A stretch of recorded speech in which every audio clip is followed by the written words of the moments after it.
बिस्मिल्लाहिर्रहमानिर्रहीम। अस्सलामु अलैकुम स्टूडेंट्स, उम्मीद है आप खैर खैरियत से होंगे। अल्लाह ताला आपको हमेशा खैर खैरियत से रखे और मसाइब मुश्किलात और परेशानियों से बचाए। ये लफ्ज़ मैंने भी लिखा है तसल्ली, तो इसमें ते के लिए शोशा बनेगा, सीन के छोटे छोटे और पतले दंदाने बनाने हैं और लाम चूँकि सीन के साथ मिल रहा है लिहाजा इसके ऊपर शद आएगी और लाम के नीचे ज़ेर आएगी और छोटी ये फिर लिखनी है तसल्ली लफ्ज़ बनेगा। इसी तरीके से हम अब अपना एक और लफ्ज़ लिखते हैं अच्छा सा, जैसे सोहबत लफ्ज़ है ये सोहबत स्वाद लिखने के बाद ये है लिखी है हमने और बे के लिए लेटी रे लिखने के बाद फिर हम ते लिखेंगे। ये लफ्ज़ बन गया है सोहबत। और इसकी अगर हम जमा लिखें तो उसको थोड़ा मुश्किल तरीके से लिखा जाता है, उसमें शोशे दंदाने का ख्याल कोई नहीं रखता। तो ये ज़रा देख लें कि सोहबतें अगर लिखना है, ये बे के लिए शोशा बनेगा, ते के लिए दंदाना और फिर शोशा ये के लिए बना के फिर ये सोहबतें, ये लफ्ज़ सोहबतें बन गया है। उसके अलावा अगला लफ्ज़ हम लिखते हैं शामत आमार।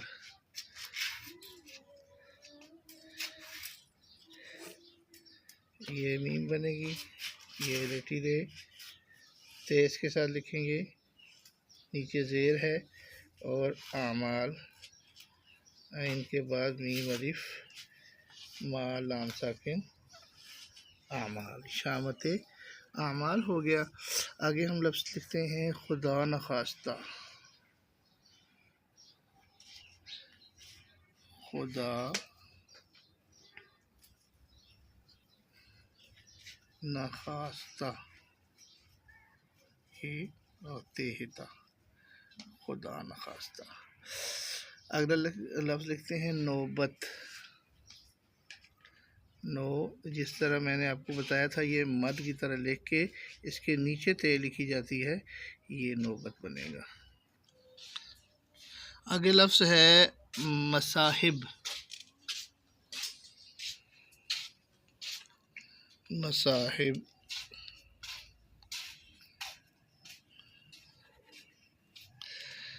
अच्छा, जब ये हमने मसाहिब लिखा है, हमने अगर जब भी लिखना हो तो ये इसी तरीके से इसी तरह इसकी फॉर्मेशन बनेगी, यानी कि हे जीम के फ़ौरन बाद ये लेटी रे और उसके साथ बे जोड़ेंगे तो ये जब बनेगा। ये हमने लिखा है मसाहिब, इसकी जमा लिखते हैं मसाहिबीन। ये मसाहिबीन, ये अब इसकी फॉर्मेशन में, और पहले मैंने लफ्ज़ आपको लिखाया था सोहबतें, इसकी फॉर्मेशन में ज़मीन आसमान का फ़र्क है, क्योंकि इसमें सोहतें सिर्फ होता तो और बात थी, तो इसमें सोहबतें आ गया तो बे के लिए हमने शोशा बनाया है। यहाँ पर सिर्फ आगे ये के लिए शोशा है, बे के लिए शोशा नहीं है। उससे अगला लफ्ज़ हम लिखते हैं अतालीक। अतालीक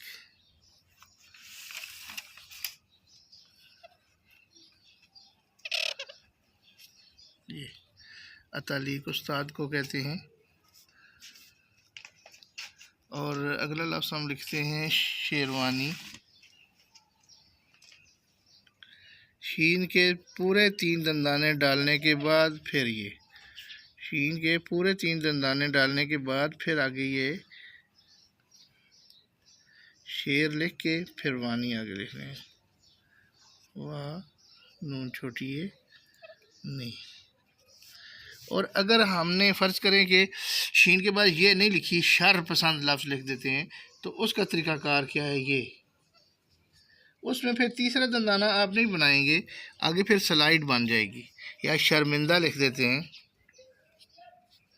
ये उसका तरीक़ाकार ये है, ये फिर इस तरीके से लिखा जाएगा।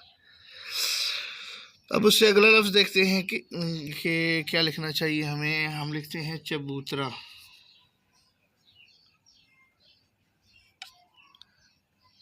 चबूतरा अब ते के साथ सादा रे का इस्तेमाल होता है, आपको पता है चबूतरा। और इसी तरीके से आसान सा लफ्ज़ लिखते हैं, अल-गर्ज़ लिख देते हैं। ये अल-गर्ज़ गैन के साथ आपको पता है कि स्लाइड वाली रे आती है। अल-गर्ज़ लिख दिया। अगले लफ्ज़ लिख देते हैं दकियानूसी लफ्ज़ है, नहायत पुरानी चीज़ को कहते हैं पुराना, नहायत पुराना दकियानूसी। ये सीन के दो ददाने के बनाने के बाद ये छोटी ये लिखी है, दकियानूसी बन जाएगा। अगला लफ्ज़ है आलीशान, आलीशान।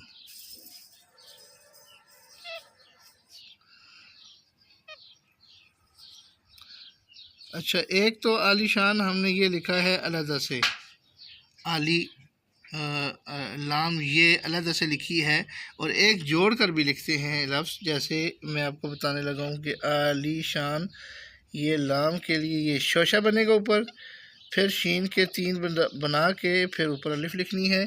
ये इस तरीके से लिखा जाएगा।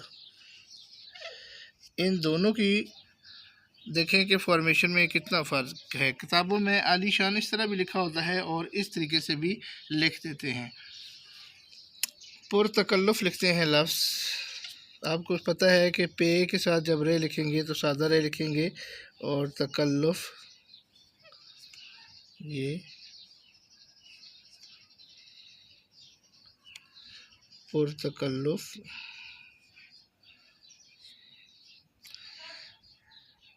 ये पुरतकल्लुफ़ बन गया। अच्छा जी, आगे कुछ लफ्ज़ और लिखते हैं। एक लाइन हमारे पास और है, लफ्ज़ लिखते हैं तस्लीमात। ये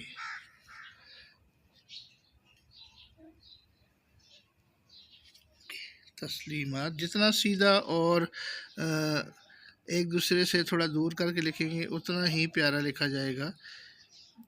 दंदाने भी मुनासिब बनाएंगे, यानी कि मुनासिब सूरत में काम करने की सूरत में बहुत अच्छा लिखा जाता है। यानी कि अल्फाज की बनावट में देखना है कि हमने मुनासिब फासला छोड़ के लिखना है, फिर अच्छा लिखा जाएगा। इसी तरीके से लफ्ज़ लिखते हैं महल सरा। ये देखें सरा, सीन के साथ हमने रे लिखा है। ये देखें वो उसी तरह जिस तरह शर लिखा था, शर्मिंदा लिखा था, इसी तरीके से सर भी इसी तरीके से लिखेंगे कि तीसरा दंदाना नहीं बनेगा, 2 दंदानों के बाद स्लाइड आ जाएगी, और ये ऑटोमेटिकली इसमें एक दंदाना मौजूद है।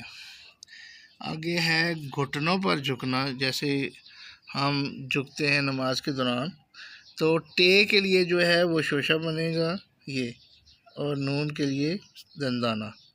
घुटनों पर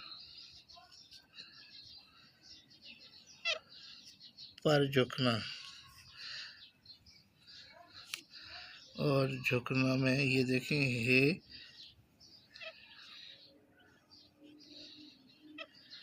ये घुटनों पर झुकना। और आखिरी लफ्ज़ लिखते हैं पेशानी। ये के लिए शोशा बनेगा, शीन के 3 दंदाने और अलीफ, पे शा और नून के बाद छोटी ये पेशानी। पेशानी माथे को कहते हैं।